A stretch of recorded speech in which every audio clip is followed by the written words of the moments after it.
Hello, Alliance Writers Collective. This is Jim Rudd, and today I am here with Pastor Christian Ballenger, who is the worship pastor at Allegheny Center Alliance Church in Pittsburgh, Pennsylvania. So, Christian, how are you doing? I'm doing great. It's a privilege to be here. I'm excited to have a great conversation today. Yeah. So, tell us how long you've been at Allegheny Center Alliance Church and what your experience with the Alliance has been so far. Yeah, I've been at ACAC, which it's affectionately known as, for going on 5 years. It'll be 5 years in January. Moved my family from Chicago, Illinois, where we were serving at another church previously, in January of 2022 to start our next ministry assignment at ACAC. And I didn't really know much about the Christian and Missionary Alliance prior to that, but just in preparing for this assignment, I just did my research and really developed an affinity for A.B. Simpson, who I had loosely heard of, but now these days, he's the man. So know a lot more about him now than I did back then. And A.W. Tozer, actually, interestingly enough, I didn't know A.W. Tozer was an Alliance pastor, nor that he had pastored in Chicago, Right.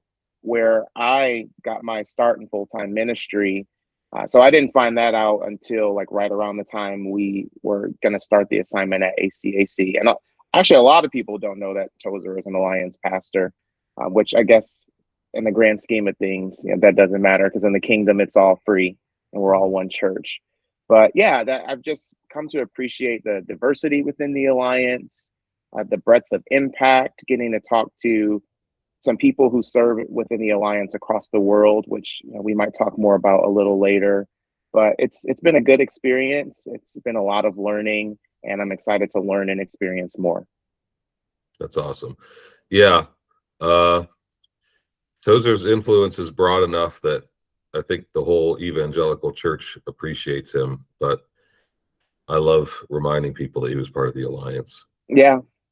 So, okay, so you were in Chicago, but you're originally from Detroit, right? I am. Yeah, I still have a 313 area code to this day. Oh, it has not wow. changed. That 313 made famous from the scene in 8 Mile, I think, where Eminem uses it as a lyric, I think.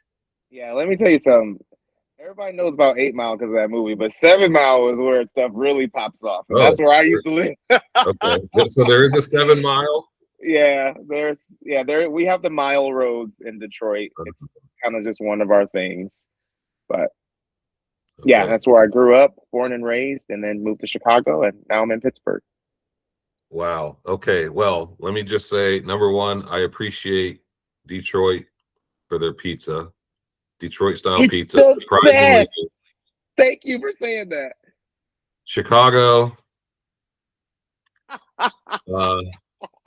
Pittsburgh pizza, I don't know. I don't know what Pittsburgh pizza is like. The thing I'll say about Chicago style deep dish specifically, it's not actually what the average Chicagoan eats. It's what the tourists that come to Chicago eat.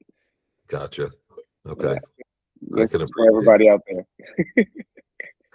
Okay. So I first came across a book that you wrote called All Man, All Amazing, which the subtitle is How Jesus is the Greatest Man to Ever Live and How We Can Live Like Him. This is where I first heard of you as far as in your capacity as a writer. Sure. So tell us a little bit about that book, what got you moving in that direction, what the publishing process was like, and how God's used that book. Yeah, those are all great questions that I'll try to answer in this narrative form that I'm going to give you. So that book is really near to my heart for several reasons. One, I'll start because I think this will be a good probably springboard for more conversation later. My life mission has everything to do with me publishing that book. And my mission is to clearly, effectively, and graciously communicate the glory of God in the face of Jesus Christ by the power of the Holy Spirit. And what deeply informs that mission is Psalm 45:1, which it reads in the NIV, "My heart is stirred by a noble theme as I recite my verses for the King. My tongue is the pen of a skillful writer." And for me to write a book that is distinctly about Jesus Christ is like the tip of the spear for me missionally. And it was a great privilege that I would feel from the Lord to undertake that writing assignment, which I published that book in 2021. But from a just a heart and a life perspective, I grew up without the presence of a father. My father's been in prison since I was 3 years old, and is still there to present day. Whenever this is going to be aired, he'll still be there, just based on those circumstances. And growing up without a father, there's this kind of floating question, like, what does it look like for me to be a man? Especially with well-meaning, but like very flawed role models to aspire to, especially growing up in inner city Detroit. I kind of made the joke about 7 Mile, but I mean, that was my reality. At one point, living close to 7 Mile Road, I had lived across the street from a prominent drug house. And the way that I found out about that was as a third grader playing in my backyard at the house that we were renting at the time. All of a sudden, there was a police shootout. And I saw the Detroit Police Department running for cover behind their vehicles because they were being shot at by the people who had all the while been living across the street from me, with me walking back and forth to school every single day, having not a clue that this was right footsteps from where I lived. So that's the environment that I grew up in. Again, without a father, well-meaning, but like very flawed examples of manhood, even within the church context, if I can be so bold as to say that.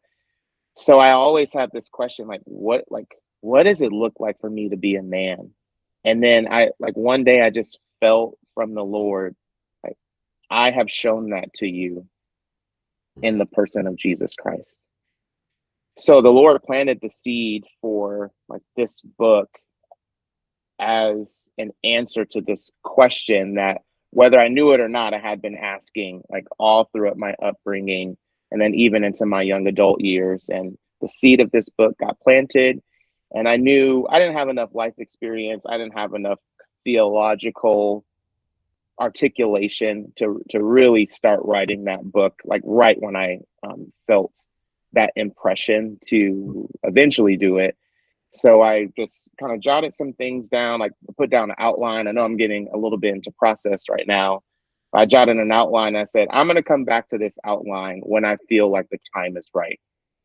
And then into marriage and having a child and becoming a pastor, I was like, I really feel like this is the time that the Lord wants me to focus on this writing assignment, which was during 2020, the height of the pandemic. I spent a lot of time in my basement office. It wasn't really an office, it just became an office. I spent so much time down there at our house in Chicago, and I churned out the pages of that very first book. That's awesome to hear. So this is a multi-year process then. This isn't just, 30 days start to finish. About how long did it take from concept to publication? Wow. Maybe 5 or so years. Okay. Just being a single young adult. Yeah. I was not at the point where I could speak about marriage or fatherhood, which right. Those are prominent themes in the book. So definitely put it on the shelf until my life started to unfold. And that was about a 5 or so year process, I would say. Yeah. I have the book on Kindle right here. This is available on Amazon. All Man, All Amazing. So the chapters, well, first of all, let me back up. I love the way you frame this as this is like the overflow of your life's calling. This was not the project, but this is part of you fulfilling your calling to, correct me, I'm not going to say this right, reveal the glory of God and the faith of Jesus Christ through the power of the Holy Spirit. I think that's close to what you said, right? Yeah, to communicate the glory of God in the face of Jesus Christ by the power of the Holy Spirit. So like the chapters, this is good theology. I mean, this is the humanity of Jesus. What are the chapters? An amazing son. The next chapter, an amazing brother. The next chapter, an amazing friend. I think this is great stuff. So this is not the only thing you've written. Would we consider this like devotional nonfiction, pastoral nonfiction? Yeah, I would. It's discipleship, really. It's okay.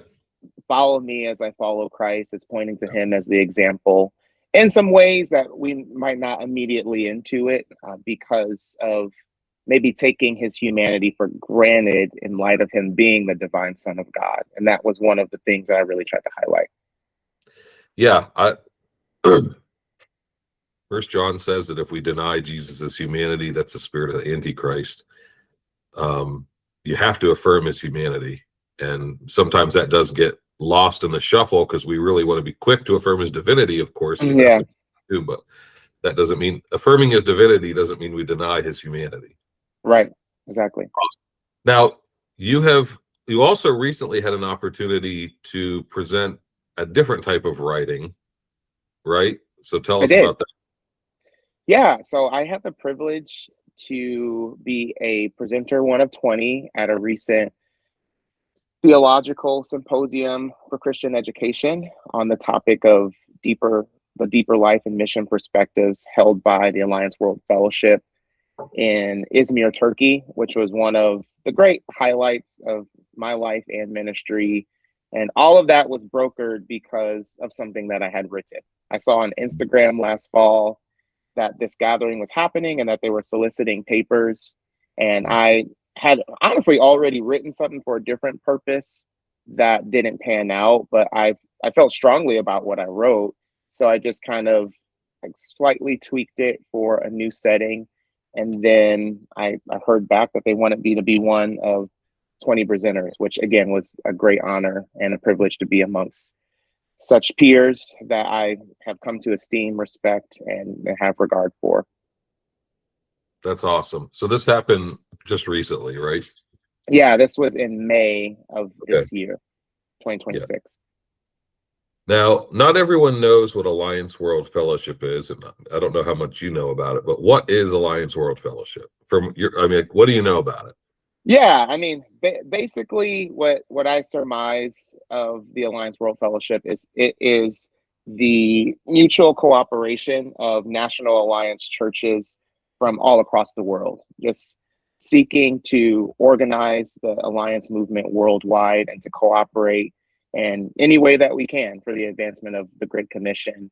And the Theological Symposium was one of those forums where people from around the world came together, like-minded, but also different vantage points, so that iron can sharpen iron and we can all leave refreshed and edified and educated as well. Did you feel any difference between the style of writing of All Man, All Amazing and a theological paper that you're presenting at a symposium? Were you able to navigate those differences? Obviously you were, but what was that like? Yeah, honestly, it was like pretty comparable. Like in writing so much and like identifying a calling to communicate, eventually you find your voice.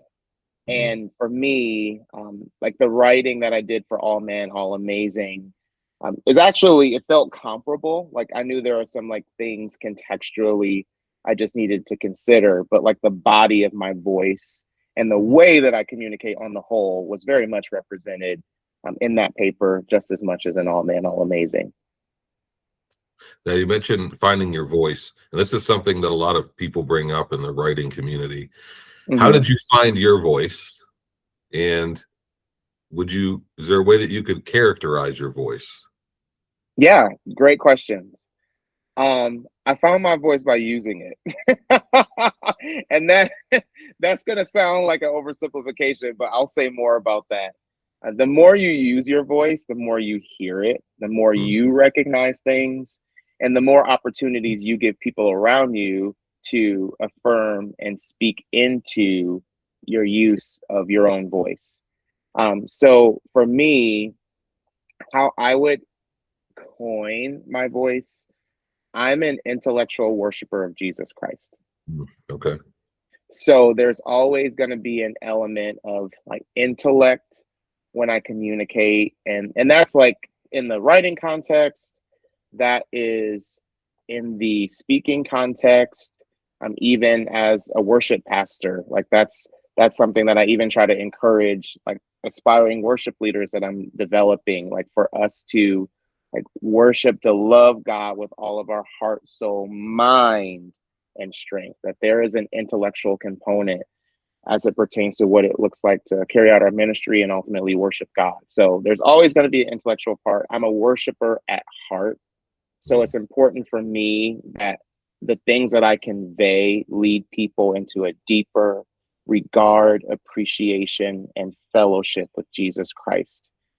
And that he ultimately is the person that I'm pointing people to. So not that I won't, I actually do have a background in news writing, sports writing in particular, like not that there's ever writing that I won't do outside of this vein, but like I feel called that for my writing to point people in the direction of Jesus Christ. So that's what I would say. Awesome. I had a question and now I'm forgetting what it was. Well, thank you for sharing that. Now here's what my question was. Okay. I'm blurring the lines a little bit between the Alliance Writers Collective and Alliance Worship, but you also write worship music, correct? I do, yes. So this is the notes and melodies as well as the lyrics, right? Yeah, very much so. So we have not interviewed a person that has spoken about that. Could you just tell us a little bit about what writing the lyrics to a song is like and how that process works for you? Yeah, I would even like jump back to the earlier question you had about the difference in writing All Man, All Amazing versus the paper that I submitted for the Alliance World Fellowship Symposium. Definitely different contexts, definitely things that you need to be aware of in terms of the distinctives. But it's like the same voice. Like anytime I approach writing a song, I'm still an intellectual worshiper of Jesus Christ. Like I'm still gonna like use my mind to have lyrics that are not fluff, that carry weight, that say a lot while saying a little, which as an author, like succinctness is a constant challenge. Like publishers are like, hey, you need to do this in 12,000 words or less. So like succinctness is like something that really makes us more effective communicators regardless of the venue. And in songwriting, being able to say a lot while saying a little is definitely like something that you're shooting for. So that's a part of that as well.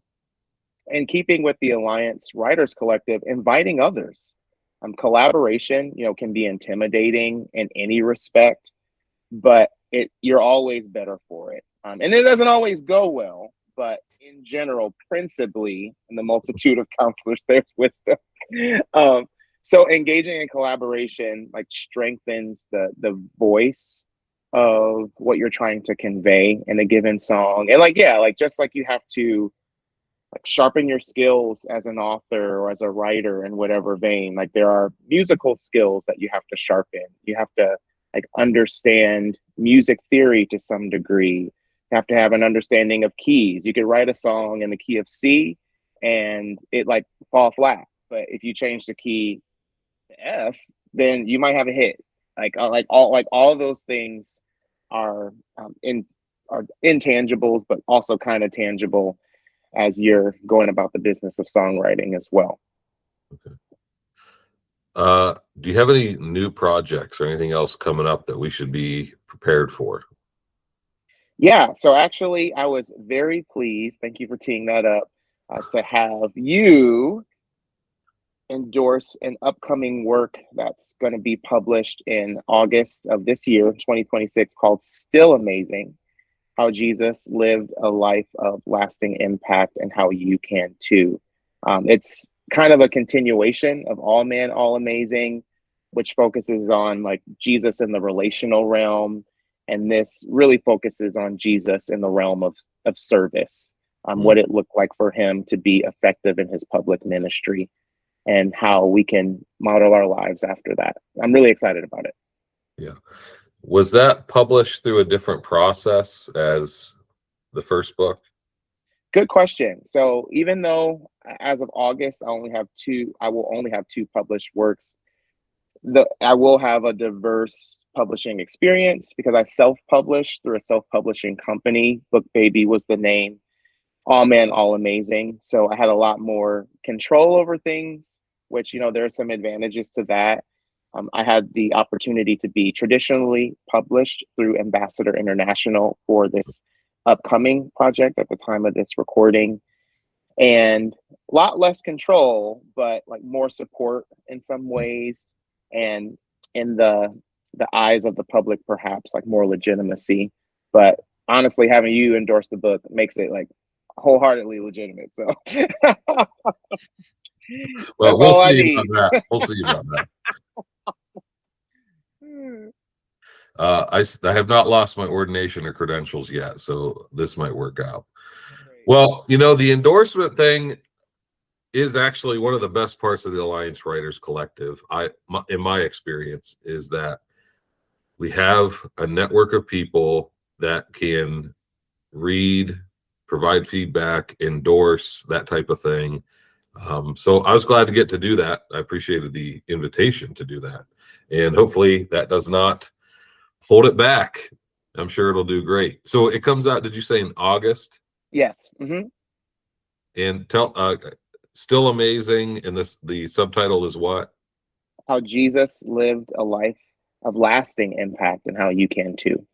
Okay. And where is this going to be available? It'll be available on Amazon and pretty much wherever books are sold, courtesy of Ambassador International. Awesome.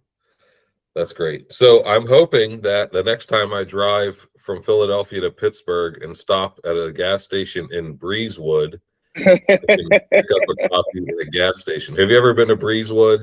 I have not, no. Have you heard of it? I have not, no. Oh my goodness. Ask Pittsburgh Dad about Breezewood. It's just it's a whole town built around rest stops and gas stations on the turnpike. That's amazing. Okay, well, then that joke definitely didn't land, but that's fine. How have you seen God use your writing? Yeah, we talked briefly about the opportunity that I had with the Alliance World Fellowship. That was really, really meaningful, especially as somebody that considers myself still newer to the Alliance, 4.5 or so years in. I'm not ordained yet. I hope to be also in August. So August, by all accounts, will be a big month. So yeah, just having that level of endorsement and esteem and invitation to speak into our Alliance Fellowship, no pun intended, like was a great honor. And I also felt an affirmation of the calling to lock arms with my Alliance family and to continue on this trajectory of writing, which has been a great joy and a privilege. But I also know that it's a responsibility because it's what the Lord's given me to do. So yeah, that was like a real standout opportunity. And even just to hear people, the people I've had the privilege of reading my work, just testify of the impact and how it encouraged them. That's always a win, as I know you can attest, and many of the people who are going to be listening to this as well. Who have been your biggest influences? Who do you like to read? Have you had any coaches or mentors that have helped you along in this process? Yeah, writing is not something I would say I naturally gravitated towards. I would say writing was like me before getting married. Like I was like a nagging pursuer. So like writing kind of like nabbed me up, and I had people along the way who really affirmed the God-given ability that I had to write, and helped me to refine that. Two people in particular on the like mentor coaching side. Anything that I write, I have to give credit to my freshman college English professor, Shannon Ambrose. I went to St. Xavier University, a small private university on the very south side of Chicago. You cross the street, you're in the suburbs. And I didn't know that before I went there. So they kind of got me there. But she like stripped everything that I thought I knew about writing and then built me up from the ground up. And I owe a lot of my ability to write to her. Also, ironically, and if you want to like include a thumbnail of this person for clickbait, that's up to you. But yeah, actually, Michael Wilbon. Oh yeah, from Pete. Writes for the Washington Post. Yeah, the sports guy. Yeah. Yeah, and is also an ESPN personality. He actually was a significant voice in my writing journey. So I'll tell this brief story. I went to a church in college on the south side of Chicago, where he's from, and a mutual acquaintance of his and I developed a kinship. And he introduced me to him because he knew that I aspired in the sports journalism. I had aspirations in sports journalism. So I met him at like a neighborhood picnic. And at the time, I told him I was contemplating whether to accept an offer to be the editor of my college newspaper. And he told me to do it. And that was a very formative experience for me. Now, while I thought the interaction meant that, okay, like God's for sure got ESPN destined for me. Look who I'm talking to. Really, he used that interaction to like more deeply ingrain writing as a part of my calling. I'm very grateful for that. And as far as people that like I have read that have really encouraged me, influenced my writing, N.T. Wright, I actually owe him like quite a debt. It was a book that I read on Jesus and the Gospels during a college course in my senior year that really actually ignited a heart for vocational ministry, but also highlighted the power of writing for Christ's sake. So I really owe him a great debt. John Ortberg is somebody that I've really appreciated his writing over the years. And then, of course, since coming into the Alliance, been reading a lot of Simpson and a lot of Tozer. Good answers.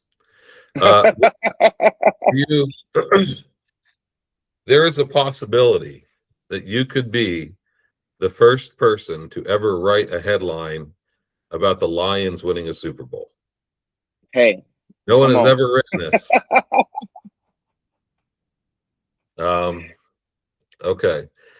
Do you have any final bits of advice or encouragement for those that are going to listen or watch that are at different stages in their writing journey? Anything that you've learned that you want to leave us with? Well, I think your use of the word journey is a really, really good one, because it is a journey. Like everybody has a starting place and everybody has a developmental pathway and opportunities along the way that are unique to them that they'll leverage, but to really embrace it as a journey. And as you begin your journey, really having a sense of calling and vocation around writing, even if it's not something that you feel like you're going to do professionally in place of a like conventional job, or like maybe your writing is not going to be as widely embraced as a couple of people that you and I have talked about today. But if God has given it for you to do, commit to it. Stick with it. If you don't feel like even the brief anecdote that I said about the Alliance World Fellowship Symposium, on principle, I had submitted exactly what I submitted to the symposium to another venue. Crickets, heard nothing. but I felt strongly not just about the vocation to write, but what I had written, because I had my mission undergirding that. And because like I know my voice. So I'm like, if I experience rejection, I don't take that as rejection of who God uniquely has formed me to be and the voice that he shaped over my journey with him. I just take it as, okay, that's not the opportunity. And like keep moving forward. And it might mean that refinements need to be made to your voice, but not replacements. There's only one you. Refinement is one thing, replacement is another. There's only one you. Don't seek to be somebody else. Seek to be the best that you can be for Christ as you undertake the ministry of writing. That's excellent advice. So refinements, not replacements. What's an example of a refinement and an example of a replacement? Yeah, I would say example of refinement, we talked about brevity earlier, like learning to say more with less. Yeah. Learning to write shorter for impact. Actually, when I submitted All Amazing to some people in my orbit who care about me, but I also know would give me good feedback, like brevity was actually one of the things that people really got on me about. And if I can even say this, hopefully I don't lose all credibility. All Man, All Amazing initially was going to be the contents of what is already published and what I am planning to publish in August. It was going to be way too long. And of course, going a self-publishing route, like I would not have had a publisher say, you need to cut this in half. I needed people around me to tell me that. I needed to break up what I had written, even within the confines of what was published as All Man, All Amazing, into shorter chapters. That was a refinement. But the body, the substance of what I was conveying, I didn't say, okay, let me just copy off of what so-and-so down the street said about Jesus's humanity. Like the Lord's given me unique insights that are rooted in scripture. You don't want to make stuff up. But God has given each of us a unique way to communicate his truths. And that is what you cannot seek to replace with somebody else's unique way of doing the same. Yeah, that's good. I appreciate you explaining that for us. Well, Christian, this has been great. Glad to get to talk to someone that writes music. Glad to get to talk to someone that's written in a couple different genres. And glad to get to know you a little better and have you in the Alliance and have you in the Alliance Writers Collective. Thank you very much for joining us. Thank you for having me. It's been a blast talking to you today, and hopefully people are encouraged by this. Yeah, I think they will be. All right, so Alliance Writers Collective, thanks for giving us 30 or so minutes to catch up and stay in touch. Hopefully we have more interviews coming soon. Talk to you later.